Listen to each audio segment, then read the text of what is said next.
फजलुर्रहमान साहब साफी साहब, मैं जनाब तुसां अगर रिक्वेस्ट है एक, ये मेरे बड़े भाई जान ए देखो भी जख्म होया जी, 7 टांके लगे न जी। तो सरकार असां कोई जमीन रोला जा सी, तो इस गल्ला जनाब मैं कल्ला ही सा घर, माड़ी फैमिली भी कौन सी घर।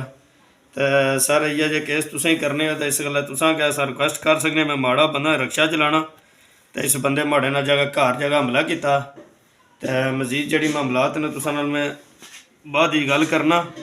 तो इसलिए मी दर्द बड़ा शदीद है कि मी बहुत जख्मी किया। 3-4 बंदे सन, मसलन एक मोहम्मद जबार सी, रियाज ना बेटा है, भाई का नाम है मोहम्मद रियाज, उसना बेटा सी एक सर। तो नाल ही असने भाई ने मोहम्मद यासीन, उन्होंने बच्चा सी। फिर फैमिली इन्होंने मुकम्मल बच्चियाँ भी, तो सारे सर मैं कल्ला सा घर। इन्होंने जगह सर हमला किया माड़े पर। तो मी तो उन्होंने जे भैन भरा ना होने, तो उन्हें कुहाड़ियाँ इनगा गए सन सर। तो मजीद सर मेहरबानी है तुसां माड़ा न्याय करना।